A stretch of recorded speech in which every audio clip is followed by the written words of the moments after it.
Hello, chart watchers, and welcome to Market Watchers Live with Aaron Swenlin and Tom Bowley. I'm your host, Tom Bowley.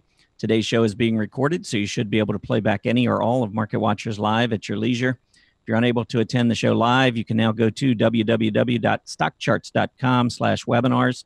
Follow the link to Market Watchers Live and play back the show. Each show will be archived on our site until the next show begins, so roughly for 24 hours. If you'd like to review an older program, you can now find those at our YouTube channel or on Facebook. During today's show, please feel free to submit ticker symbol requests, questions, and comments using the chat window next to the video player.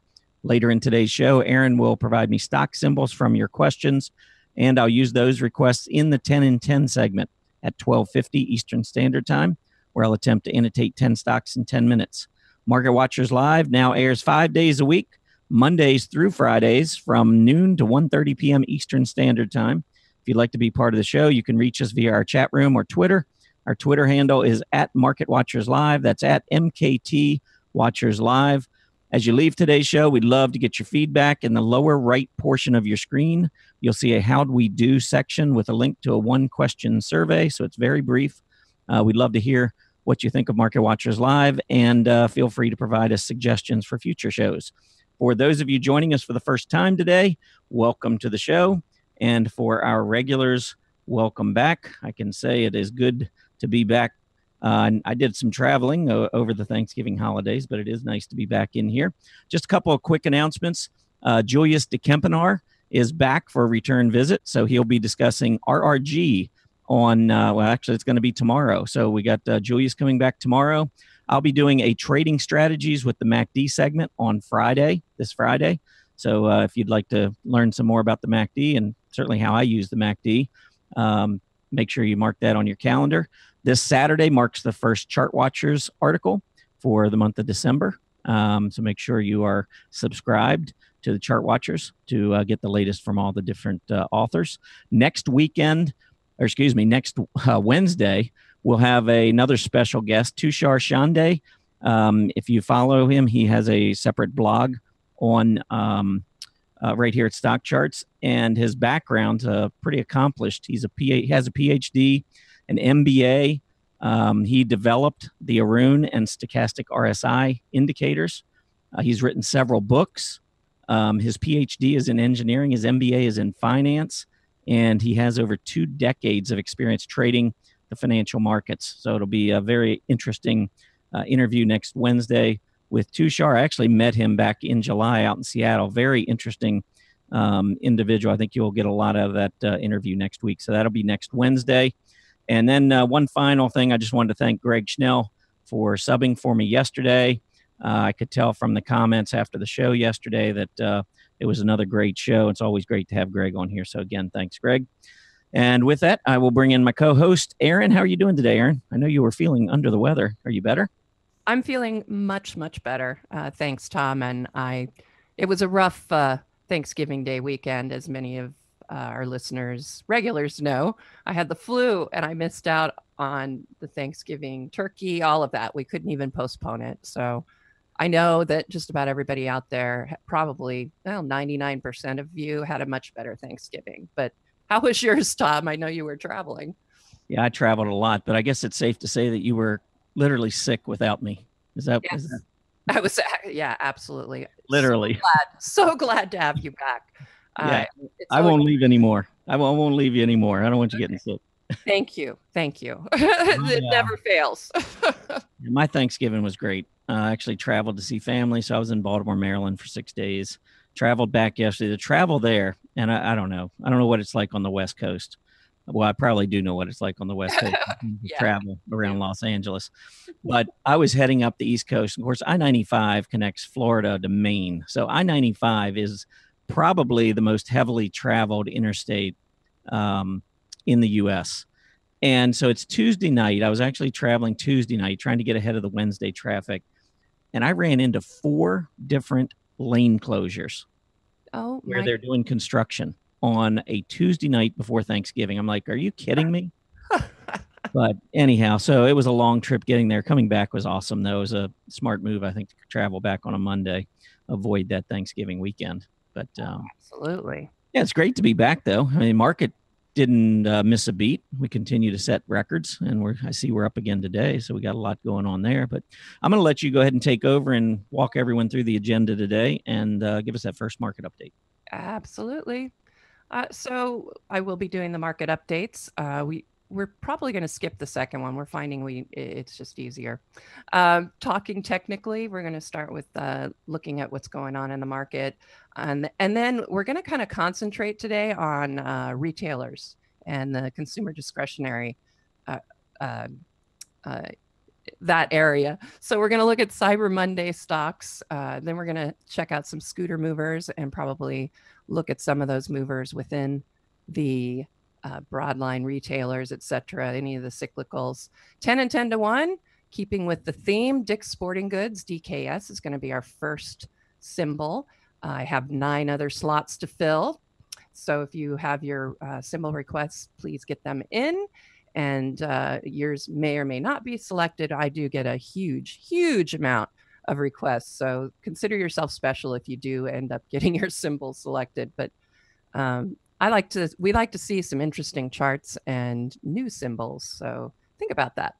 Technical Scan Tuesday. I'm going to talk to you a little bit about how to scan for, again, we're going to look at cyclicals. So I'm going to show you how you can change maybe some of your favorite scans to concentrate on that particular area.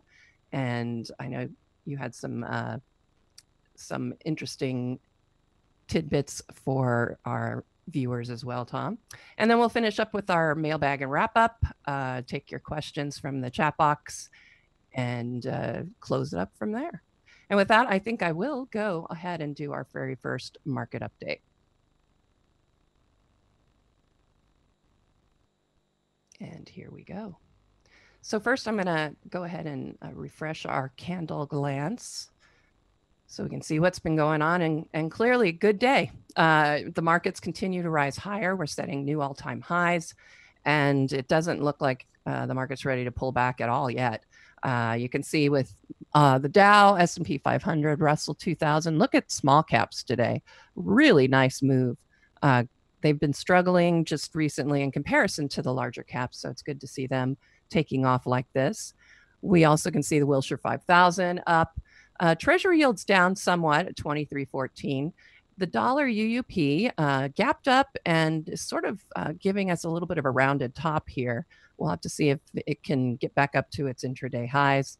Commodities down, big gap down, heading lower. We can see with USO and oil, it's kind of unchanged. We're sitting here in the negative, but barely currently reading our last 1156 for USO. Gold is up slightly here. We had a bad morning for gold. It dipped down, but we're back in the positive and moving mostly sideways at this point. The VIX had been moving up, but we still are, and now it's coming back down. So we're looking at a reading now at about 9.8. So still a lot of complacency out there and bullish sentiment. We can see advances, of course, leading declines. I'm going to take us to our member homepage and look at our market summary. There we go. And I will filter this here. I will set it up so we get the percent changes on top. And as you can see, small caps definitely having a much better day with transports, and Russell 2000 also in that small cap arena. NASDAQ 100 is the laggard, but I mean, it's still up at this point slightly with almost a 0.2% change to the upside. Sector spiders, financials definitely having the best day, up almost 1.25% for the XLF. XLP, consumer staples, are certainly the laggard today, but again, still up 0.25%. So we're seeing really across the board great news here. The markets are up pretty much all the way through. If you look at the industries right here, biotechs actually are the laggards today, and they're down about 0.5%. So need to rally here to fall in that area that you like, Tom, in the biotech space. We'll have to see if that rally will turn them around. And as far as international ETFs, Brazil, South Korea are heading the top of the list.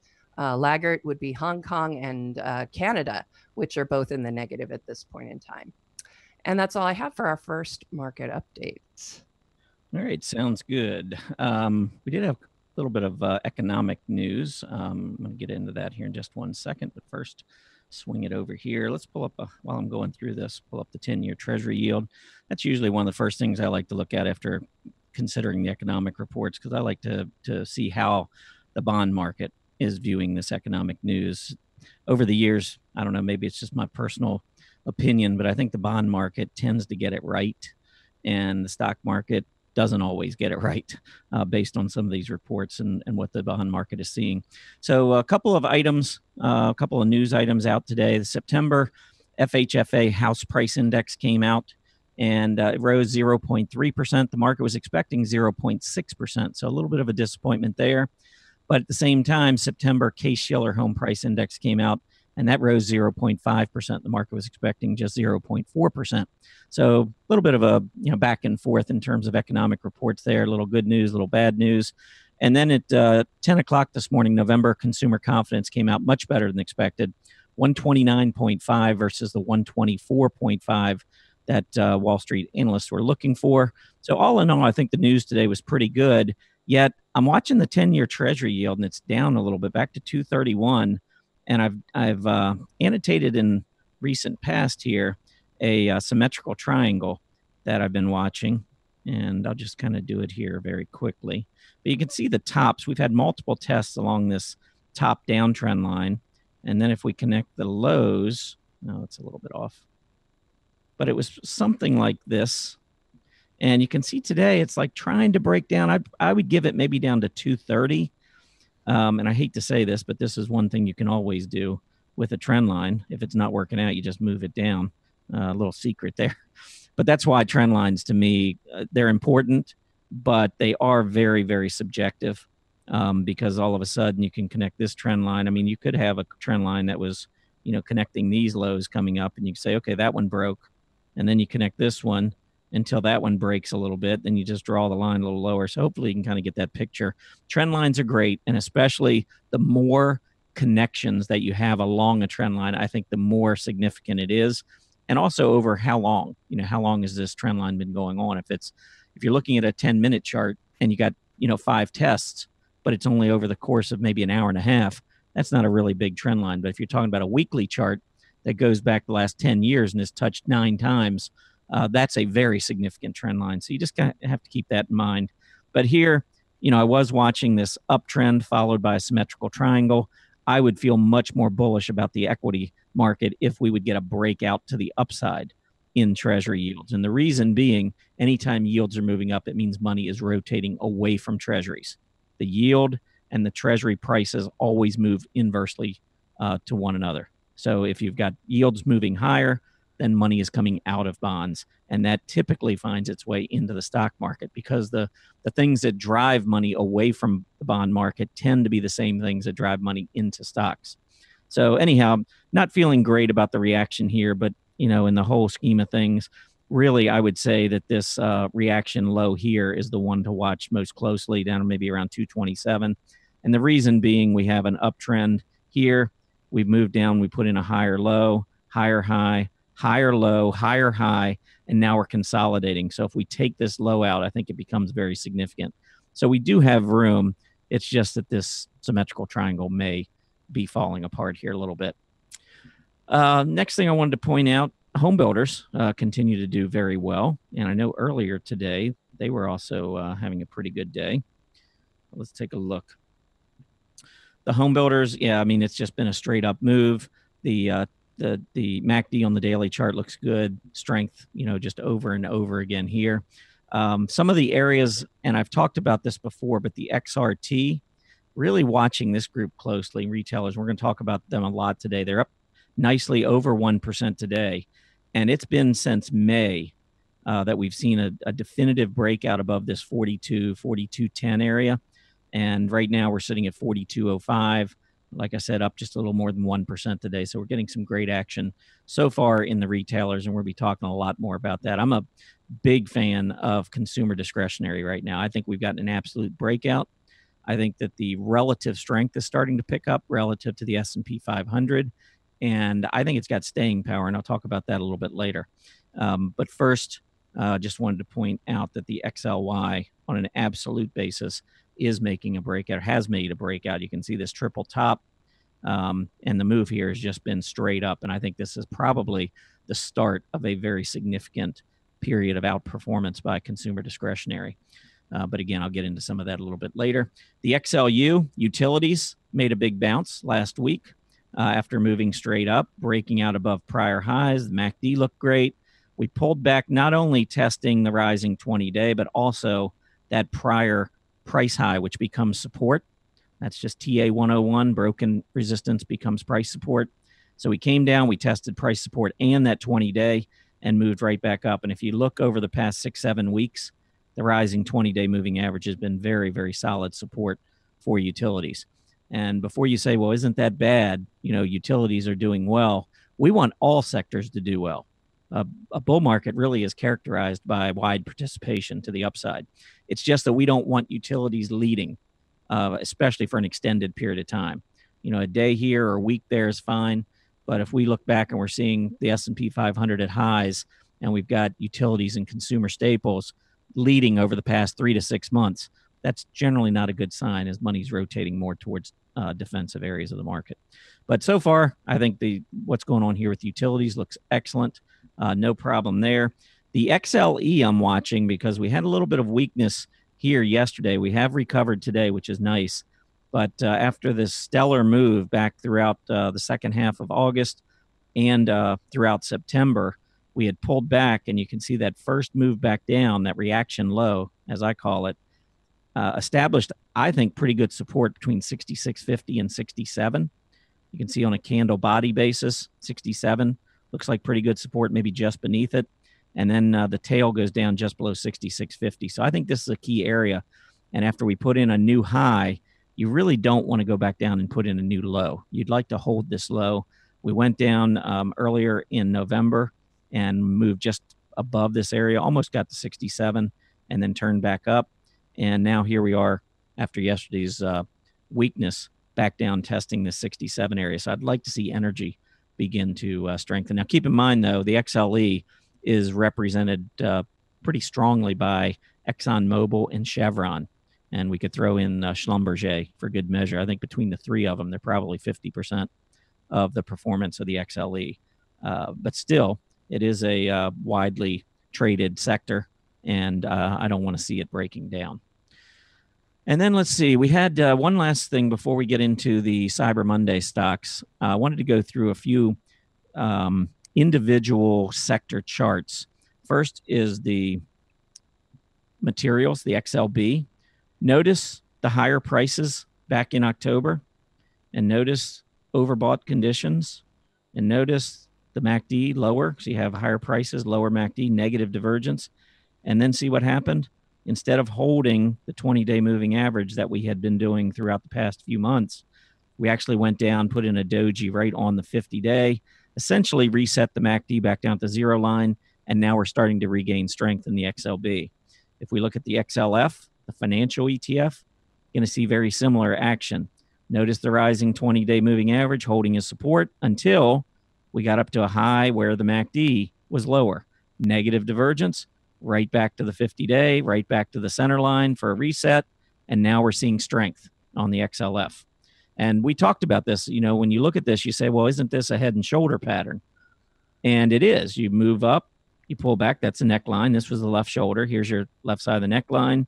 New high prints the head. You come back down. You put in the right side of the neckline. And then this is the right shoulder. And why didn't we break down? Well, we're in a bull market. That's why we didn't break down. The negative divergences normally, like we saw here, result in rotation, not in the start of a bear market. And so I think the financial group just now starting to pick back up again. I expect some more leadership into year end here. And the XLI industrials, note also higher prices, 20-day moving average acted as support, but then we got a negative divergence at the very top, went back down, went a little bit below the 50, but now we've started back up again, and check out the MACD, which had come all the way back down below, slightly below center line, very similar to what we saw in August. But now we are moving back up again. Looks good here. The reason I bring all this up is take a look at technology right now. XLK, notice we've been rising. 20-day moving average has been great support. But notice on the most recent high, we have a negative divergence in technology. So I would not be surprised these other groups that are starting to regain strength, including the consumer discretionary area, I wouldn't be surprised to see leadership into year end in some of these areas while we get a little break from technology. I'm not saying it's a guarantee. I'm just saying that the risks of being long technology right now, to me, are greater than being in other areas. So with that, Aaron, let's switch it over. I'm getting an echo. Oh dear. Why don't you go ahead? Okay. I will take the screen and let's see what we can find here as far as some of these Cyber Monday stocks. All right. I'm going to take us just to the main page here. And I suspect, I haven't looked very recently, but I suspect what we're going to find. All right. I'm not getting an echo over here. I hope everybody can hear me just fine. Okay. All right. So I was looking at some of the big movers here, and you can just use this hover function now. It's really very, very handy. But I want to go. Whoa, hello. Okay, so I'm going to go ahead and check. Let's see. I want to go to our industry summary because we want to start looking at some of the retailers. So I'm going to go ahead and pick up some of the apparel retailers here. And you can see we have a great deal of them. So I'm going to just pick percent change. Who's having the best days? And let's see here. I'm going to go with Land's End. That's a lot of Cyber Monday. You know, obviously there were a lot of sales and all of that. So we wanted to see kind of how this has affected some of these stocks. So Land's End is one of them. And you can see we're hitting this area of overhead resistance. And we haven't quite busted through it yet. You know, we're having a good day here, obviously, with a 4% rise. But I would be watching, you know, going into the Christmas season to see some of these break out above these overhead resistance lines. If we continue to see the kind of positive moves and positive buying by consumers and into the holiday season. So that would be one I'd be looking at. And let's come back here to Abercrombie. That's another one. Look at that gap up, pretty impressive, and it's stopped here right on this area of what was overhead resistance, and we're moving much higher. We've moved back up.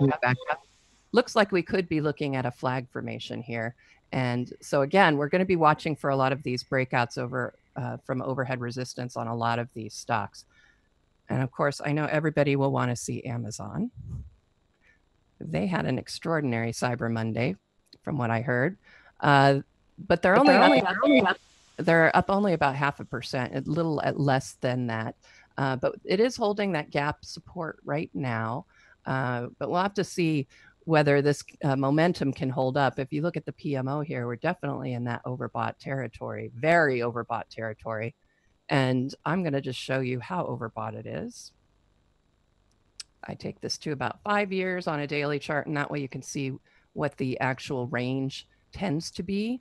And you can see between 5 and -5 is really the quote unquote normal range for Amazon right now. And we are sitting near the top. I think we still have some room for it to move higher. So if we continue to see some positive, again, with good sales and a good holiday season here, we certainly could see higher prices continue. But it's interesting to see a little bit of a, I mean, we are up, like I said, almost 0.5%, but we're not getting any, you know, big breakouts to the upside here over that overhead resistance from yesterday's intraday high.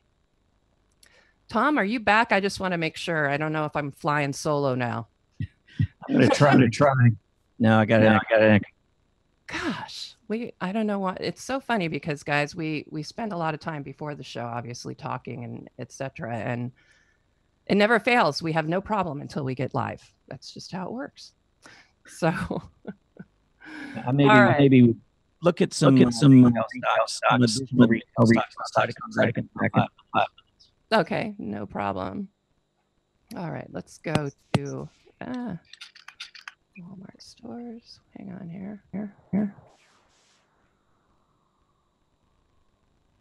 All right, here. Okay, really interesting. Again, some of these formations I'm finding really interesting because we have these gaps on a lot of these retail stocks. And now we're forming these sort of flag formations. In this case, we're looking at a symmetrical triangle. And if you recall from the chart pattern workshop I did, symmetrical triangles are typically continuation patterns. So what I would be looking for is a breakout to the upside. And you know, the only issue I see right now, obviously, is, again, we have these PMOs that are extraordinarily overbought. And in the case of Walmart, we're actually seeing a deceleration and a top in overbought territory for Walmart. So although this is a formation that you should expect a breakout to the upside, I'd be a little bit concerned here just seeing that the momentum is really starting to tip over. But with a symmetrical triangle, we should hopefully get that breakout to the upside on that particular stock. So let's see. I think Macy's was one of my favorites as far as where I was shopping yesterday on my Cyber Monday here. There we go. And again, notice a lot of these, as I said, we're sitting on overhead resistance. I'm going to actually go ahead and annotate this one because I want to see what kind of trend line we've got going on here for declining tops, because while you could make a case for just a horizontal channel here, I think that this is an important level, and I'm going to also do a support resistance here. And I'm going to base that off of these bottoms right in here because this was a trading range we were looking at before we had that breakdown. So we got the breakout above this declining tops line. We're now sitting on this area of support that is right here at those summer lows. And so by getting that breakout, I think that that's very positive. We're holding on to that support. So we should see a move to the upside on Macy's. And again, I think if we continue with a positive holiday season for retailers, that overhead resistance is not going to be a problem for most of them. And in the case of Macy's, one thing I really like, not only that it's holding this support and had the breakout above that declining tops trend line, look at this PMO, beautiful, looking great. PMO buy signal, we're now in the positive for Macy's. We have not seen that since December of last year. Of course, we had a couple of moves just above the zero line, but it looks like we're heading up even higher. Look at the scooter is now showing internal strength for Macy's, but again, also relative strength when you look at the scooter here moving higher. That OBV shows that we're getting what we want to see when we get this rally. You want to see the OBV and volume going with that rally. So I think that Macy's was one that I liked the look of. I'm going to go ahead and save this to our Market Watchers Live chart list right there. And when I do the recaps, you can get to the link at the top of the Market Watchers Live blog to get into that chart list. And as you can see, we keep the 10 and 10 there, and we also will put some of what we looked at previously on the show. For example, Macy's, as I just saved that for us. All right. Okay, let's try one more time with Tom. Is he back? All right. Well, not yet. Okay. I guess I was so excited to have Tom back so that I wouldn't have to do the flying solo thing, but apparently we're having some technical difficulties. So I'm just going to go ahead and move on to, let's look at, actually, I'm going to go ahead and do a quick little market update. I want to see what's going on right now. And I'm going to start over here with the candle glance. So second market update on its way. Yeah, let's get that refreshed. All right. So again, still continuing higher. I do notice here, though, that the small caps, although they've been doing very well and have been leading, they are starting to look a little toppy right now. We might have hit the intraday high for the Russell 2000. So we'll have to keep a close eye on that one. UUP, the dollar is up, but it's also getting this rounded top sort of formation. We'll have to see, maybe it can hold on to that 2420 area as far as support for the day. And we could see USO is mostly unchanged right now. It's been a rather volatile day with, declines in the morning, up, down, but we're now in the positive here. And you can see gold, although it had this deep decline in the morning, we're now back up and in the positive, mostly consolidating sideways, sort of flirting with the intraday highs for GLD, sitting right now at 123.06. And let's come back over here. We had started looking at some of the top 10 here, and I'm going to go back to the S&P 100. All right. And here we go. So what I'm going to do, instead of just going through and picking one of these charts, I'm going to go to our candle glance for these 10. And this is something I don't know if everybody knows is available. So I really like the fact I can just call up what's doing well, and then I can get a look at the chart and I can decide if it's something I really want to look at. So all kinds of interesting charts here. I think I'm going to look at this one. That's a really nice steady rise. Look at that OHLC bar. It's now coming up to test this previous high back here in October, and we are heading higher. So looking at the PMO, look at that really nice touch of the signal line, and now it's heading back up. Look at the momentum shifting even higher. We've got a healthy scooter, and it is rising, so you want to see that. Very interesting at this point, I would say, with the breakout above this 200-day EMA as well. We haven't seen that, nor a close above that 200-day EMA since back in April before the gap down. So looking at all of the trend model signals here, the 20 is above the 50, and that's a buy signal in the intermediate term. The only one we're still waiting on is a 5200-day EMA crossover. That would give you a long-term buy signal. That puts the stock in a bull market configuration. That's what we want to see, is getting that 50 above the 200. Hey, Aaron? Yes. Oh, I might be getting it. No. Well, we're close. I thought we look at the seasonality. All right. That is helpful. Yeah, I'll take some short directions here. All right. October, November, very strong. Yeah. Now, one thing, when you do look at seasonality, everyone, you always, you really want to stretch out the amount of time so you get more data points. It makes it a bit more useful, I think, to see what's been going on average. But yeah, October, November, December. December's not looking quite as good when you look at it over the in the big picture, but by January, it looks like it typically is going to pick up. But look at that November. You should expect a pretty good rise in November. And when we go back and look at this chart, hello, there we go. You can see that nice rise off of out of that breakout above the overhead resistance here. So good setup here. I like that. But at the same time, Tom, as he pointed out, looking at the seasonality, I don't know, December doesn't look that great for F5 networks. And we're going to go back here. All right. We were going to look at some of the scooter movers at this point in time. So I'm going to go ahead and we'll just move right over to the scooter movers. And here's a great place to find your scooter reports. I just go into my Pro Control Center. And there we go. And since today we wanted to concentrate more on the consumer discretionary, I'm going to highlight that, and we can get into some of these cyclicals as far as the scooter movers are concerned. So you can see, as far as the cyclicals, apparel retailers anyway, the highest scooters we have right here are on Gap, Urban Outfitters. So I'm going to go ahead and we're going to take a quick peek at some of these big scooter movers in the retail section.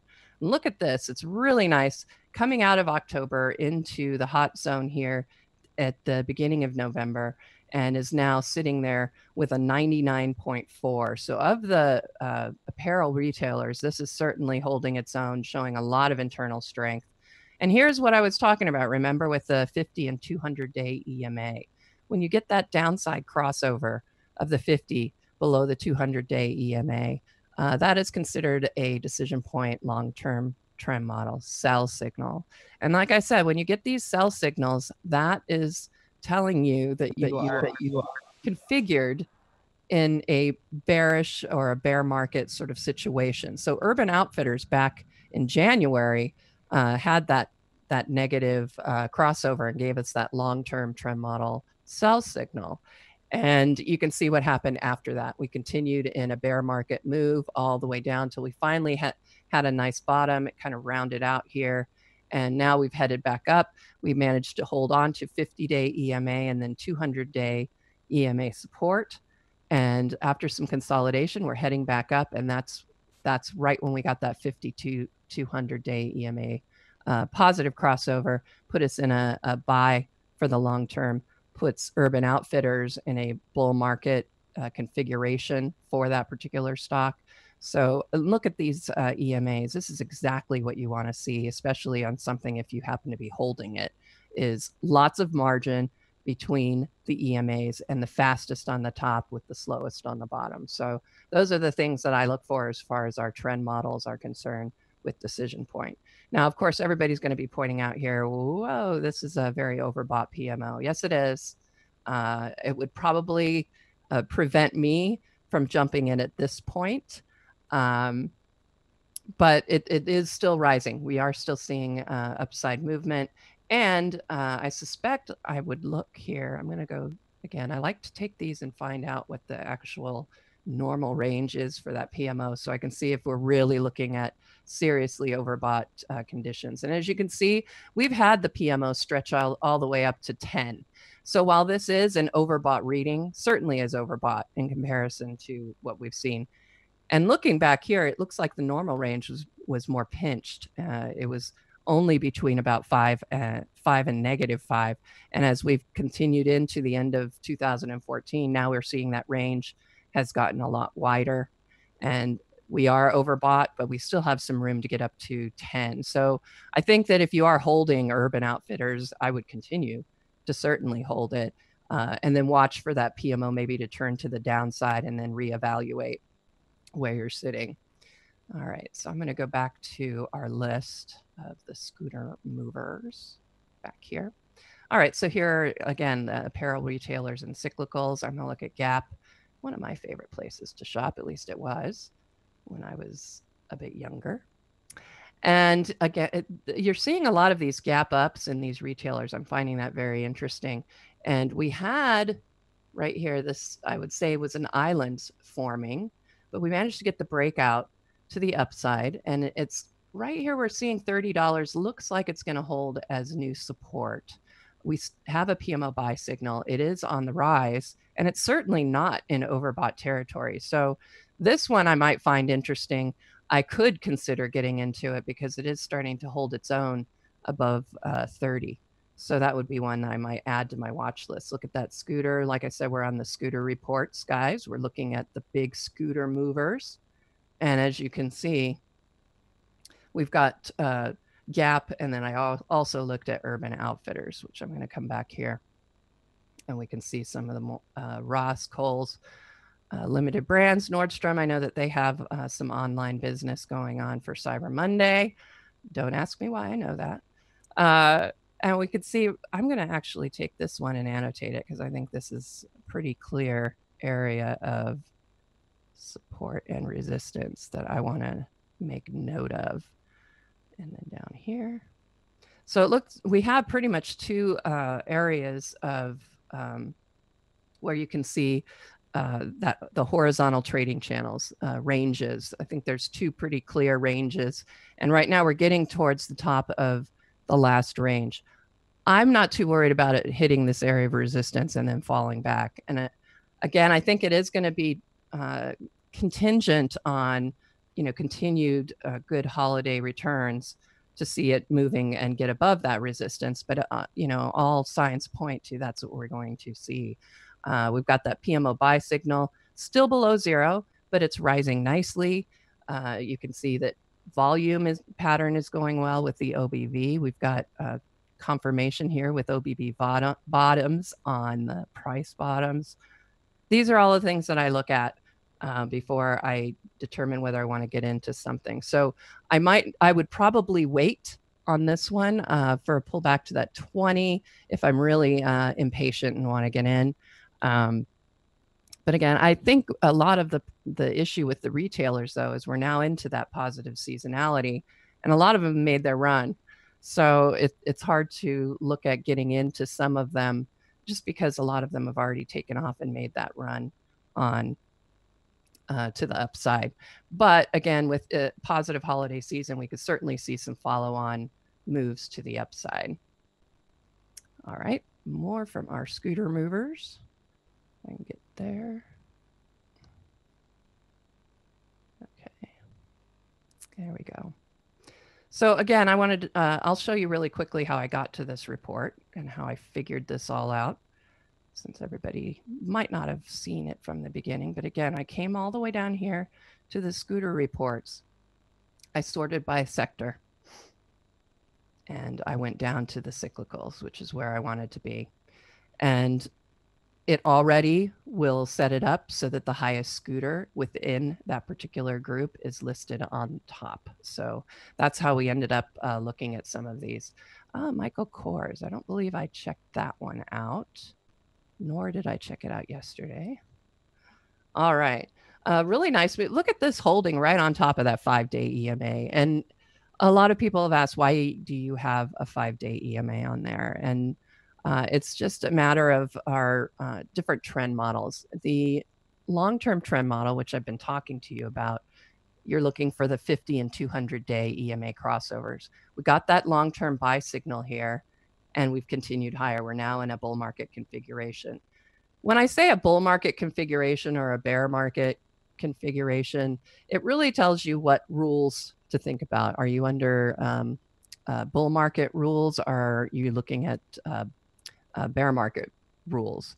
And when I say rules, really it's just one, and that's if you are in a bull market or in a bullish configuration on a stock with these long-term buy signals,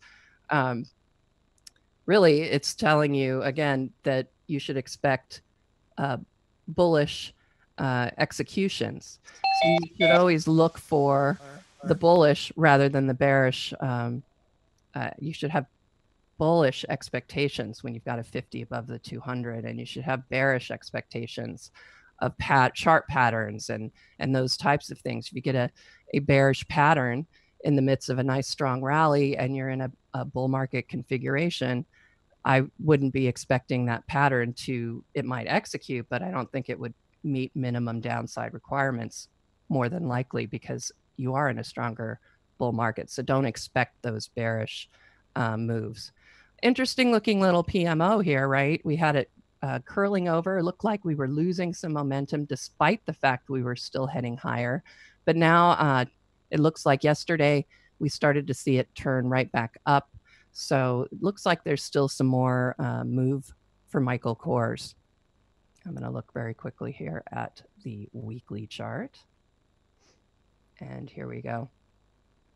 So clearly the PMO is in that overbought territory, but we don't have a huge amount of history here. So to me, I'm not going to worry too much about overbought, oversold conditions just yet on this particular chart. But the fact that we are rising, I think that's great on the weekly chart. We are getting ready to hit some important overhead resistance here from 2016 at about $60. So I would be watching that level very closely and be prepared. I mean, I think that would be a great place that a lot of people would take some profit. As Greg Morris says, people have memory as to what price they bought things at or what price they sold things at. So when we get to those points, that's when you need to pay attention, because that obviously you hit that resistance level and you want to know whether it's going to manage to turn down or turn up. But that's how you find them a lot of times, is you're looking at clearly the last tops and the previous bottoms and how that lines up.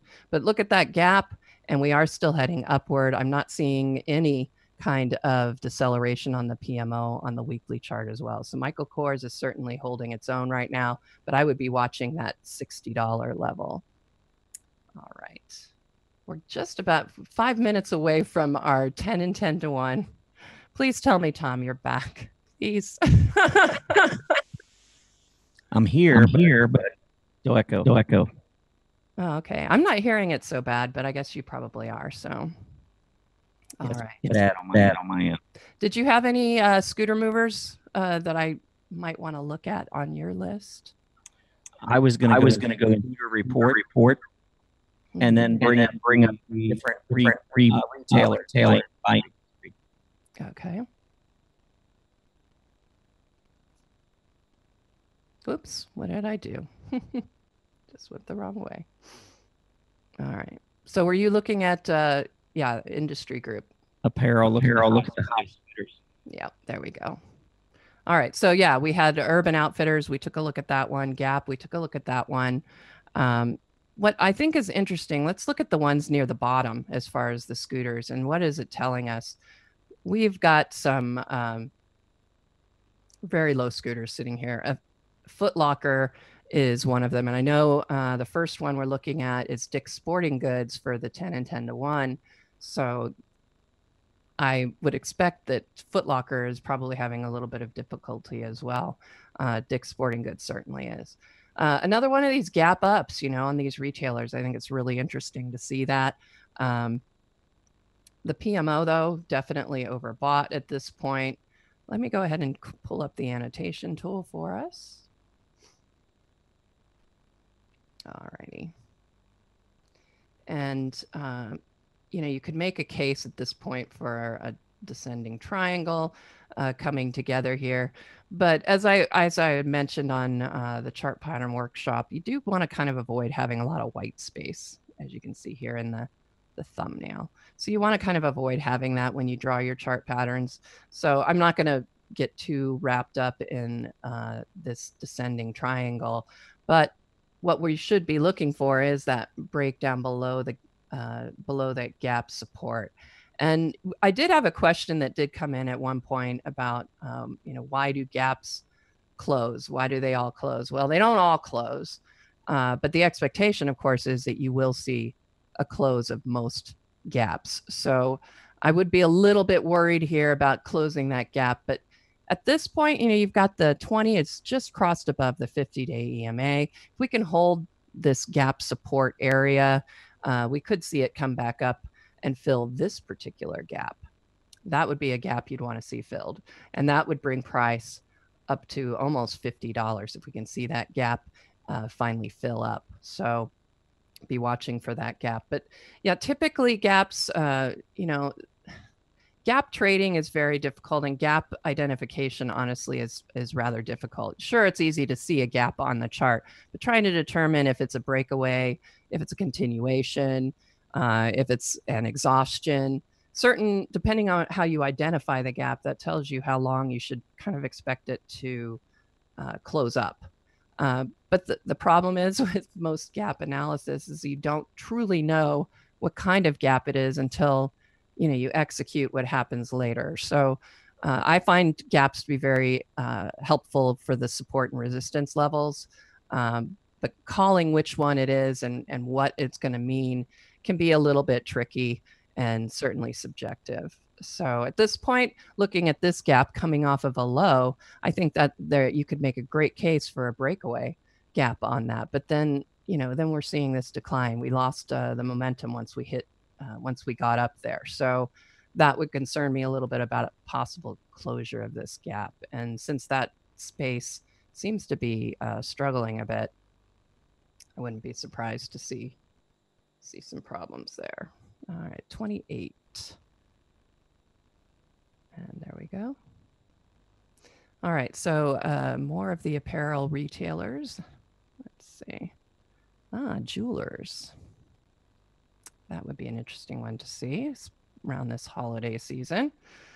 Well, rather difficult now. Instead of a gap up, like we were seeing on the other apparel retailers, we got a really serious gap down here on Signet Jewelers. I want to take a look, I think, at the seasonality on this one. Tom can't do it, so I can do it for him. All right.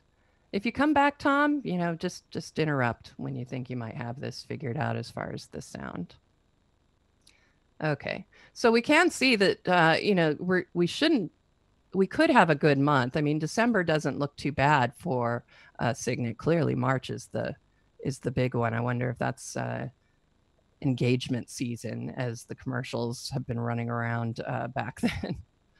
I always thought, well, I never knew that there was an engagement season. I thought that sort of happened all year long, but well, I don't know. Let's see here. Okay, so I'm going to go back here and look at Signet again. Thank you all for your patience. It is a little bit difficult. Oh, I just saw a question that I use the 17 and 40 week EMAs on a weekly chart. Should I use the same EMAs on my weekly charts? Well, of course you should. No, you should use what you find works best for you. And what I've found and Carl found when we were coming up with our trend models and the crossovers and how they seem to be more or less useful, we just found that on a weekly chart, for example, and there you go, the 17 and 43 week, they reacted very similarly to the way the 20 and 50 day EMAs work on a daily chart. And so that's why we ended up choosing that 17 and 43 week EMAs. They are kind of different numbers, but the main reason is when I do those, when we picked them for our analysis, it came from just, looking at all the different types of EMAs and looking for the ones that mimicked what we wanted to see on a weekly chart that looked very similar to what's on a daily chart.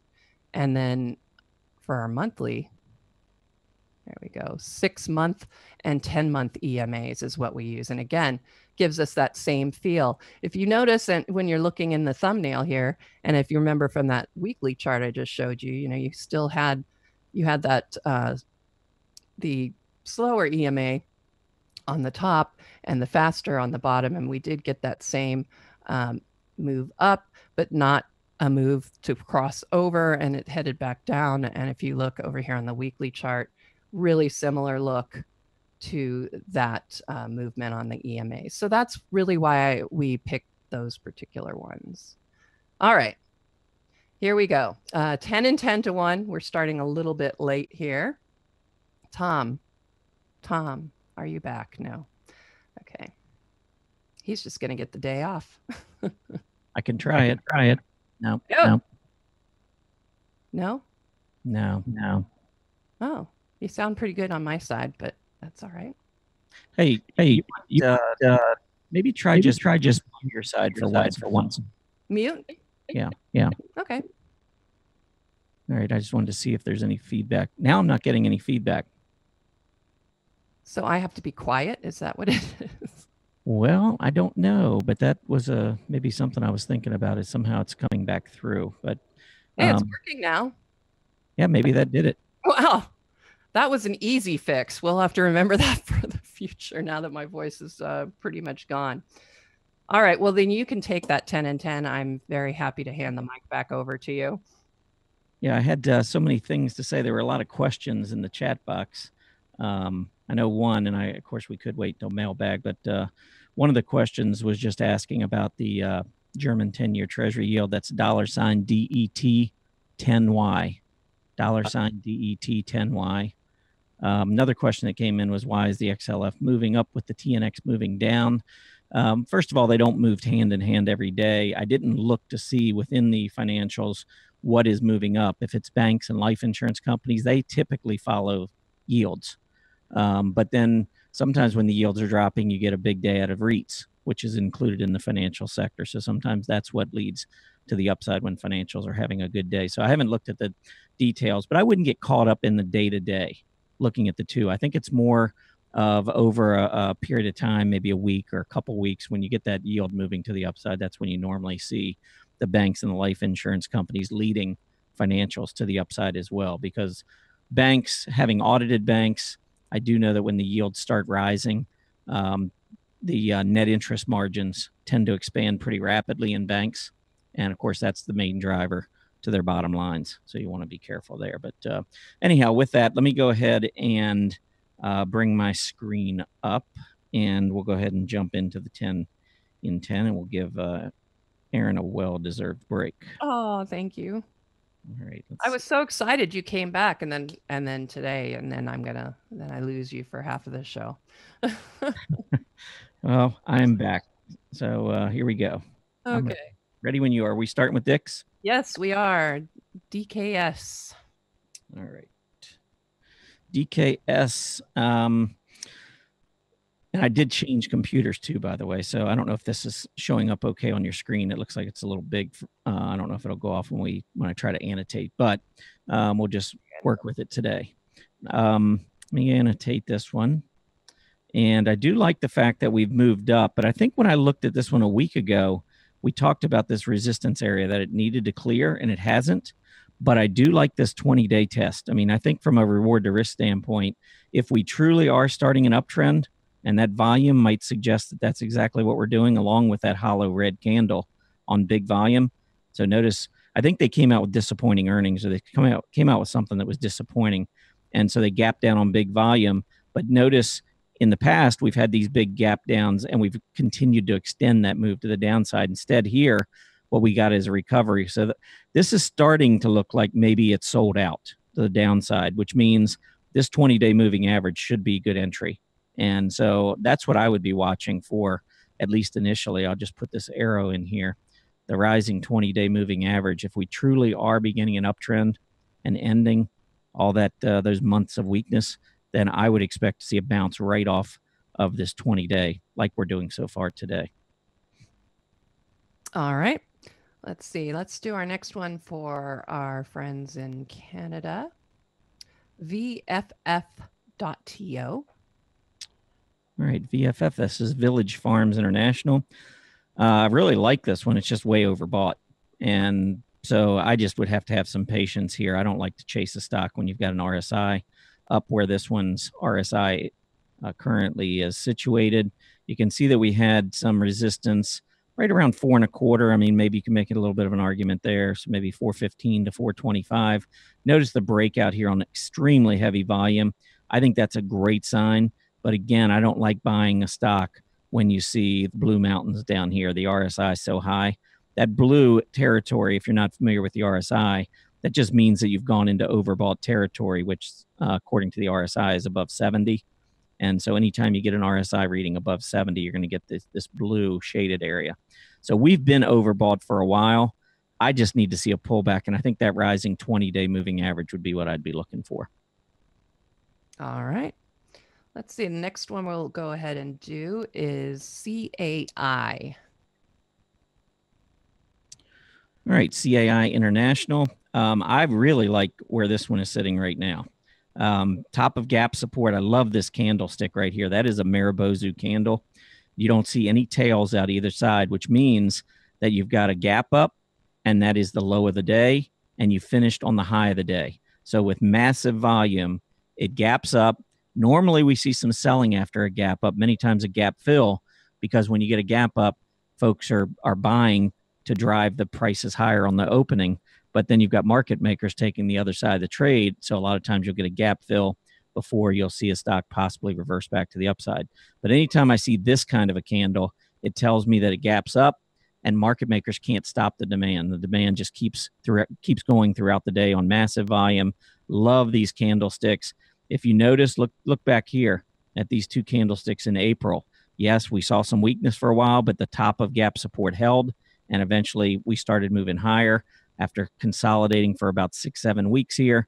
We did the same thing again, big move up, coming back down. Essentially, we tested the top of this gap support and the 50-day moving average. MACD is what I call reset back to the zero line. It just means that there's no momentum in the stock at that point. Your 12-day and your 26-day EMAs are exactly the same. and that's what causes the MACD to go back down to 0. And so I actually think that we're going to see a rally from this point. So I like CAI. I didn't annotate this one, so let me annotate something real quick here. But I think if you look at the two key areas, top of gap support and bottom of gap support, that's what I normally am looking for. That's the area. You can see we came right down to the top of it, held, and now started to turn back up again. So I like the way this one looks. All right. Next one I have for you is United Health, UNH. Yeah, the healthcare providers got a boost from UNH back in October with earnings. Big move up, took out that prior high, and we've continued to see movement to the upside. The problem I have with it right now is it looks like maybe in the short term we're seeing a little bit of slowing momentum. I still like the stock. I like the group. But anytime that I'm seeing higher prices, like we're seeing right now, with a much lower MACD reading, which is pretty clear here as well, that just reeks to me that the price momentum anyway, is slowed. And if you look down here, volume is not that great either. So I just think it may have some issues in the near term because of that. We had such a huge move up, sideways consolidated, bounced off the 20-day and moved to a new high, but it's not exactly taking off to the races here in the volume. I don't know that it's going to support a continuing move without some kind of a pullback. So I like the stock. I just don't like buying it here with a negative divergence. All right. Let's see. Next one, IYT. All right. That's the transport. ETF, yes. ETF. I just wrote about the transports earlier today. I think they're bullish. I mean, I know that in the short term, it doesn't look that great, but if you look at a weekly chart, you'll see that we've kind of got this little steady higher highs and higher lows, and we just came back down and unwound. We didn't quite get to overbought on the weekly chart, but pretty close. And we came back down, and now it looks like we're starting to turn back up to the upside. So from a weekly perspective, I think it looks much more bullish than you see here on the daily chart. But I like this action getting back up through the 20-day moving average. And that was what I wrote about today, was I wanted to see it get back through the 20. We're seeing that today. So I think on this one, if I was annotating and storing, I would be just maybe putting a little red arrow here just as a reminder that normally when you get a breakdown like this on the MACD and you go back below the 20-day, normally you fail on the 20 here. And I even wrote this morning that maybe if we turn back down one more time, we'll get a positive divergence as prices move slightly lower. Very similar to what we saw here back in August as prices moved slightly lower and the MACD started to turn up. That tells us positive divergence, and then you can see what happened after that. So I think we're going to go higher on the transports. It's just a question of whether or not we have one more push to the downside. And I think so far with today's action, it's telling us that we're probably not going to see that move back down to the downside. All right. Let's see. Next one I've got for you is Illumin, ILMN. All right. This is, I've said before, is one of my favorite stocks. I actually own this. I bought it on the ascending triangle breakout. So nice. Yeah, it was a really, really nice breakout. But right here, you can see the tops coming across, equal tops. Oops. And then if you connect the lows, actually, I'd like to start from this low. You can see right here, we had the rising bottoms. So you got rising lows, equal highs. That's an ascending triangle. This is one of the patterns I think you talked about recently, Erin. Mm-hmm. But a beautiful move up. And by the way, this also, look at this candle. It's very similar. That's that Mirabozu candle. Look at, we came back down. We held on to the top of gap support. So those who are looking for that pullback down to the bottom to fill the gap never got it.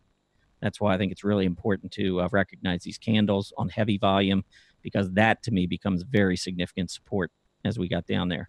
But anyhow, now this one measures actually up to 232, I believe, from looking at this one before when I bought it. Yeah, 196 to 214.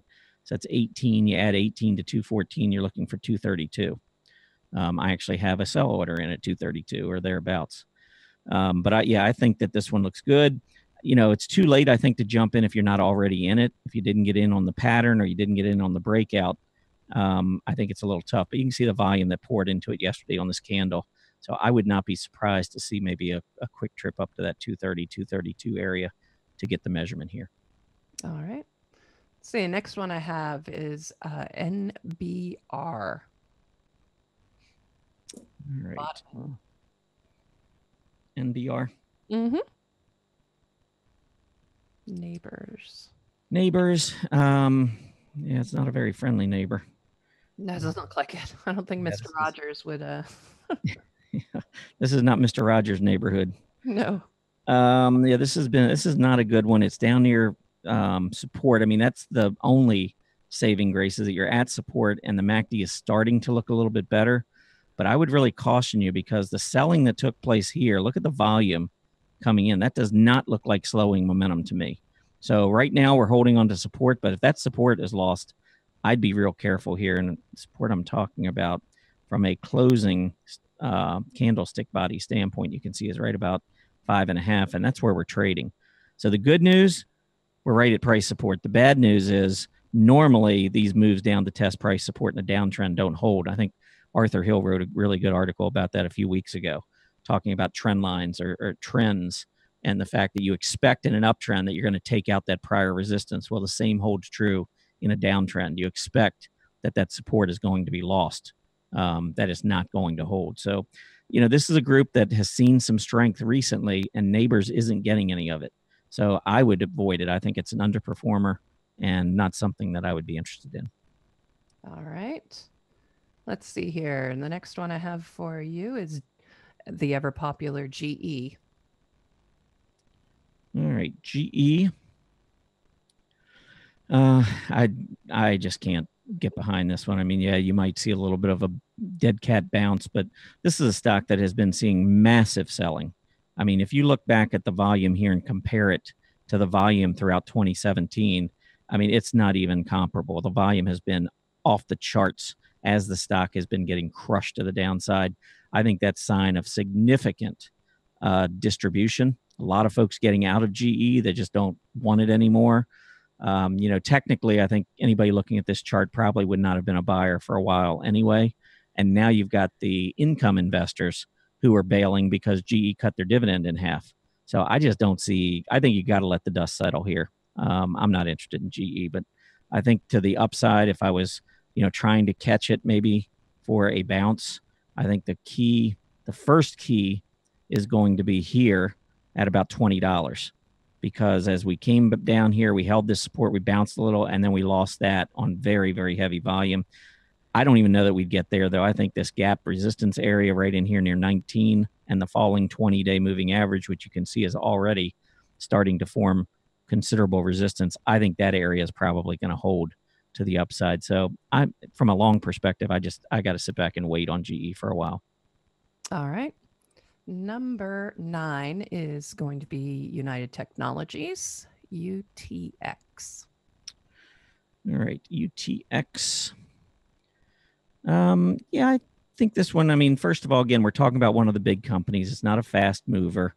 It's sideways consolidating here on the daily chart. If I go to a weekly chart, however, I think you see it's in a nice uptrend, maybe a little bit of a cup with a handle back to the 20 week moving average. If we take these highs here, it's more of a V. It's not really a rounded cup, but same kind of principle. I mean, it was straight up, overbought, needed a period of consolidation. I think that's what we've seen.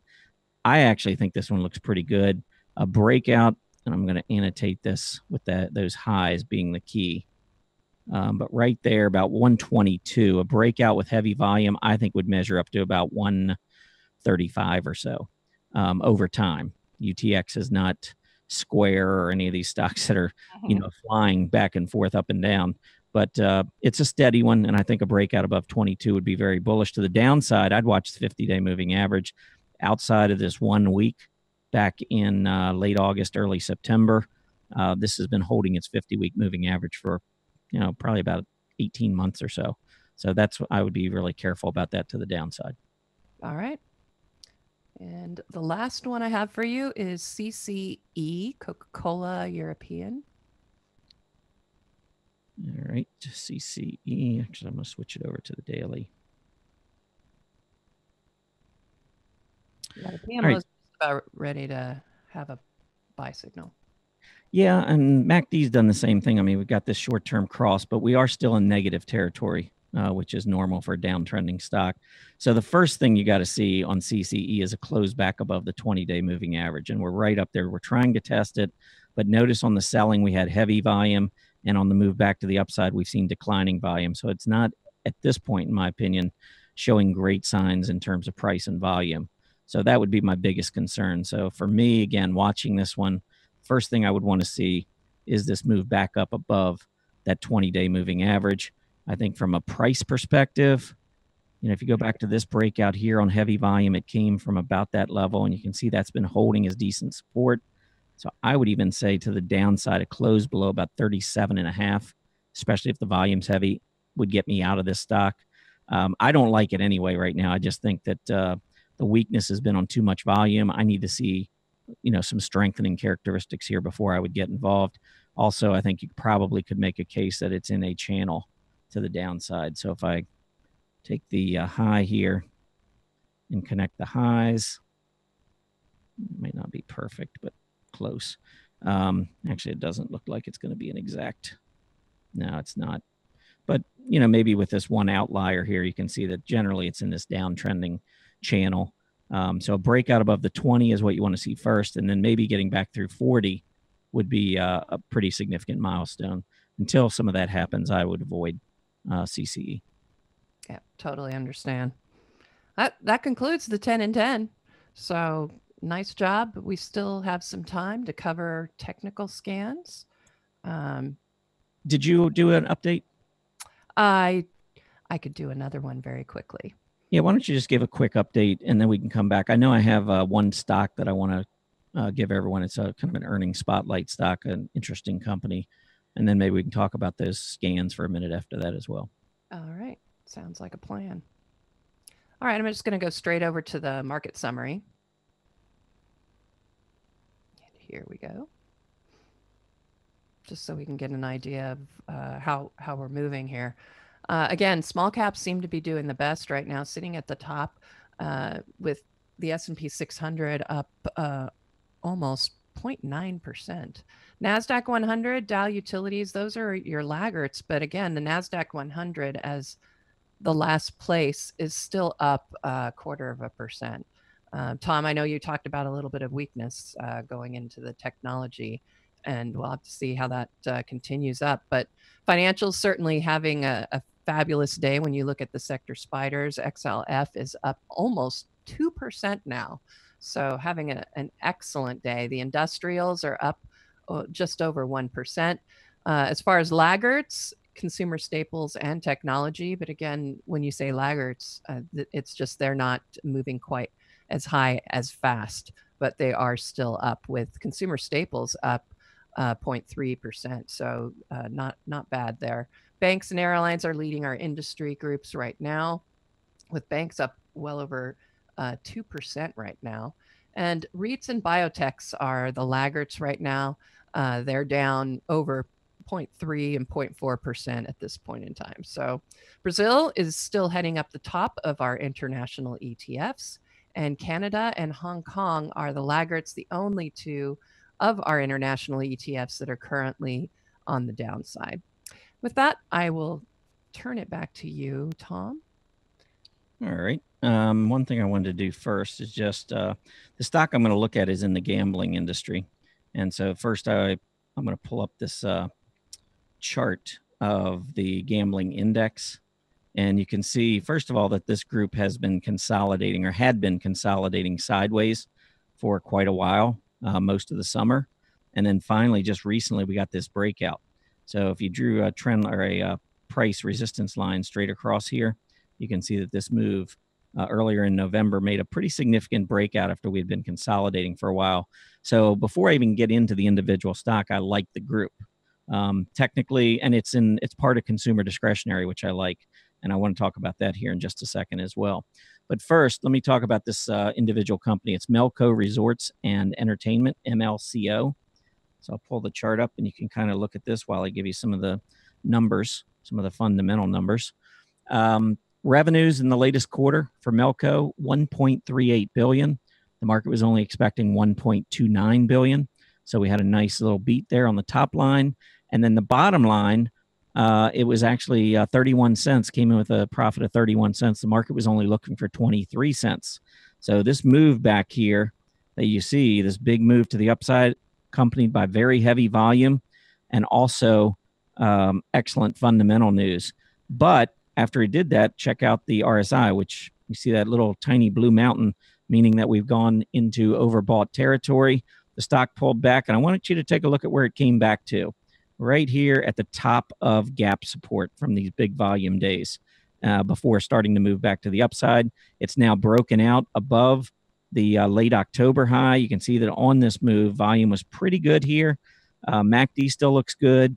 And again, the group itself looks good. So, when I try to find a stock within a group, first thing, obviously, is I want to make sure that the group is healthy. And I think the gambling index, after consolidating for a few months and letting money rotate away from that group, I think now we're starting to see money rotating back into it. So I would look for some of the stronger stocks. And I think MLCO, with its latest earnings report and the way it's been performing, certainly looks pretty nice. A couple of the old standbys, Wynn Resorts, WYNN, has continued to perform well. Notice as it keeps moving higher, the MACD keeps moving higher with it. And then Las Vegas Sands, I talked about recently, trying to break out to a new high as well. You might say, well, yeah, but it's, higher price and lower MACD, so it's a negative divergence. Well, first of all, we need to get that confirmed close to a new high. And if we're just making the breakout, you can see the volume starting to pick up today. If we get a breakout, you really want to see how far this move to the upside goes before you look to see if you have a negative divergence. So just a couple of stocks there to consider. Now, I wanted to talk about one thing before we get into the scans. I know we're running a little short on time, but I mentioned earlier in the show I wanted to talk more about the XLY, consumer discretionary, and retail stocks, and how they've look like they're poised to lead going forward. Now, I pulled up the XLY, so I'm going to pull that up again real quick for those maybe who didn't see it earlier. And on this chart, you can see the triple top at about 92 that we broke out, and then we have been going straight up. I mean, this has been an excellent move. Yes, we are overbought as we've been at any point in 2017. So we could get a pullback along the way, but this is a group I think that we have to really pay a lot of attention to. I'm going to go to a monthly chart, and I don't look at monthly charts very often, but I think it's important to just kind of get a sense of some of the things that have been taking place. First of all, when you look at a long-term chart, you can see that the XLY was clearly one of the best performers. I'm going to pull it up relative to the S&P 500 because we know that consumer discretionary has not really been a great relative performer. And you can see that this chart, and we could even use a line chart. I think line charts work a lot better with relative strength than candlesticks. Just kind of cuts out a lot of the noise. But here you can see on a relative basis, all I'm doing is calculating the XLY versus the S&P 500. So when this line is going up, it means that consumer discretionary is outperforming the S&P 500. And if you look from 2008 all the way to 2015, you'll see that this group was vastly outperforming the benchmark S&P 500. But over the last couple of years, it's flattened out. Money has rotated away and gone into other areas like the technology group, for instance. So if you look at the technology relative to the S&P 500, notice we didn't have that huge move from 2009 to 2015. I mean, everyone thinks that technology is what's been leading this bull market, and it has for the last year and a half. But prior to that, I easily could argue that consumer discretionary was much better than technology. So just keep in mind that these things rotate, and it's not always about what just worked last week or last month or even last year, that you do get periods of outperformance. Now, I'm looking at this and I see relative strength in technology, and outside of that negative divergence I showed you on the XLK earlier on the daily chart, we might see a little bit of unwinding there. So you might see this pull back a little bit if it lags, but I still think that this group is going to continue to lead going into 2018. I think technology remains strong.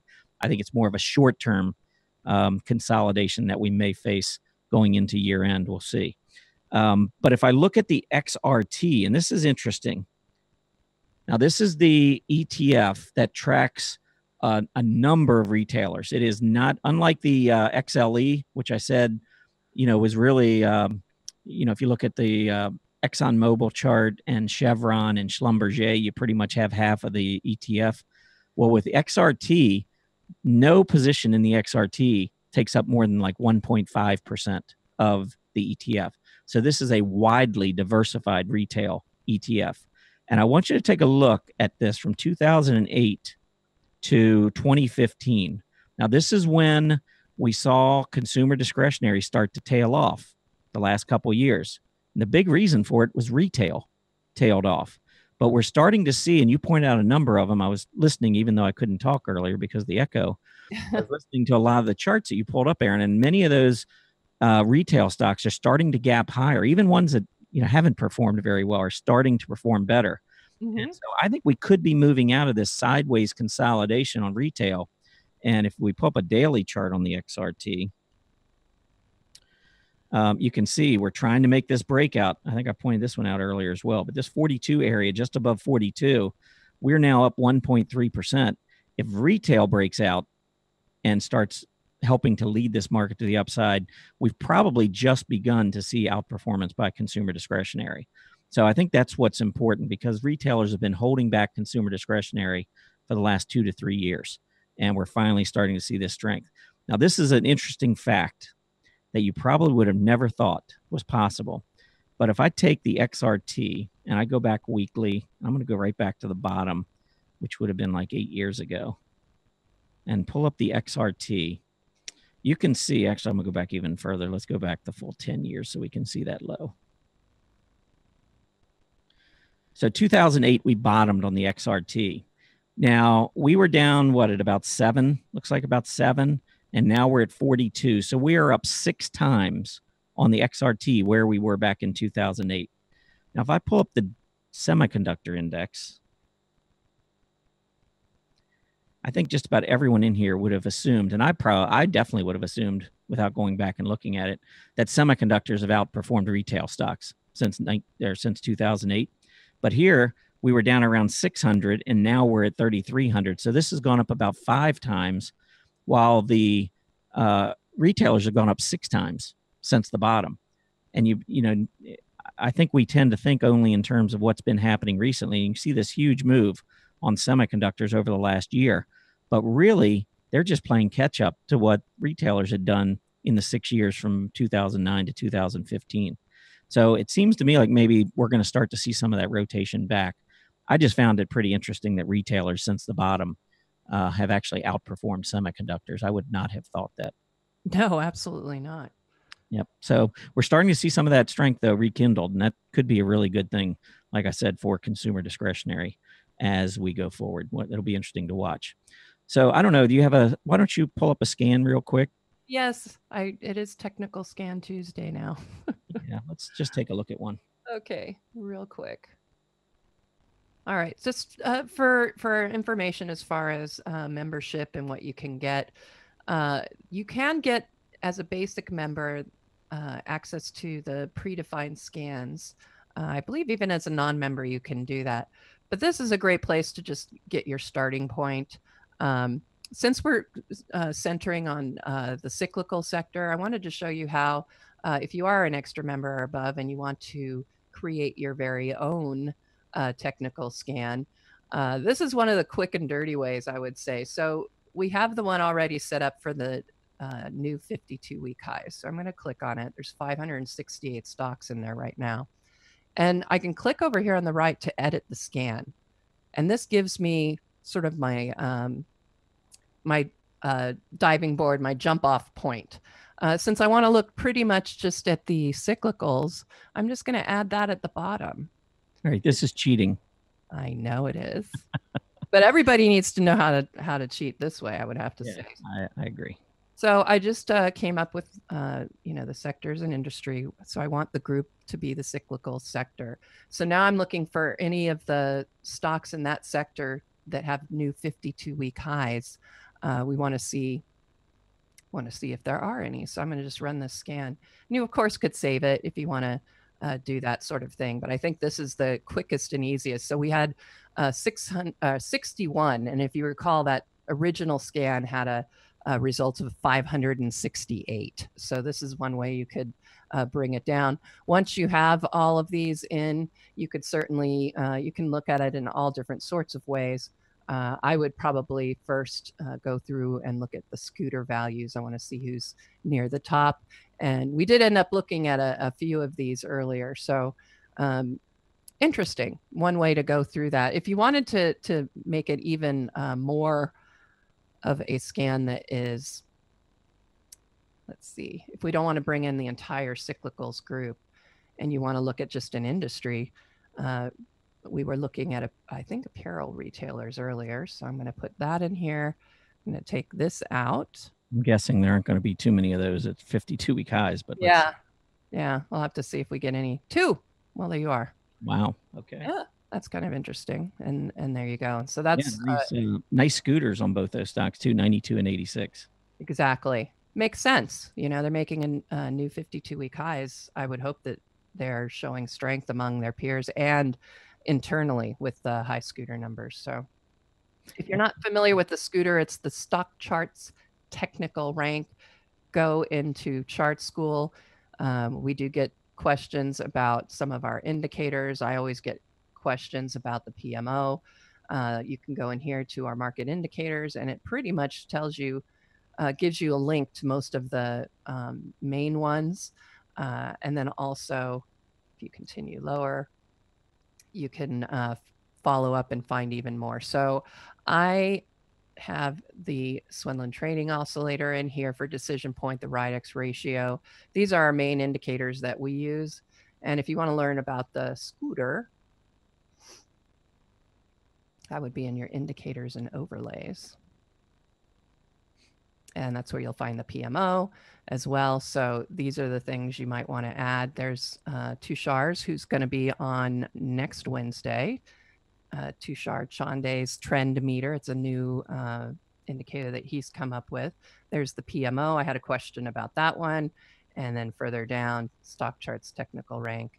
And of course, you can always use the search box and it'll take you right to what you want to see. But this gives you the information on the scooter and what it is. So with that, I'm going to pass it back. I know it's about time to wrap it all up, and we'll have to see. Yeah, there was one question. The question that came in a little earlier was asking me whether I ever buy a stock that I don't know anything about fundamentally. Oh, right. Mm-hmm. Lately, I would say probably not very often, because now I usually go with my strong earnings report chart list. I keep a chart list of companies that have reported top and bottom line beats above what Wall Street's looking for. So technically, I guess if I'm trading from that list, then I am aware of some fundamental information. But prior to that, I've had plenty of times. I've made money on trades that I had no idea what the company did. I strictly, pulled up, I ran a scan, a high volume scan in the morning, and found that there were, 10 or 15 stocks that had unusually high volume. I pull up the chart. I'm like, wow, this one's just making a breakout, and literally go into my brokerage account and place a trade. I have no idea what the company does. Right. And I tend to trade that way. I'm looking at really a good setup. I think the closest I would come to checking, fundamentals, and I don't know if you would even count that, is just to look how the industry or sector's doing and whether you want to be in it. Yeah, the only thing that I think the downside, some of you might be sitting back and saying, why would you ever do that? But the real downside, I guess, from a trading perspective, is that if you bought 5 stocks, you might get 5 stocks in the same industry group or in the same sector if you don't know anything about them fundamentally. And that, obviously diversification, you might think you're diversifying because you're in 5 different stocks, when in fact you might be in this very same group with those 5 stocks. So that would be one downside.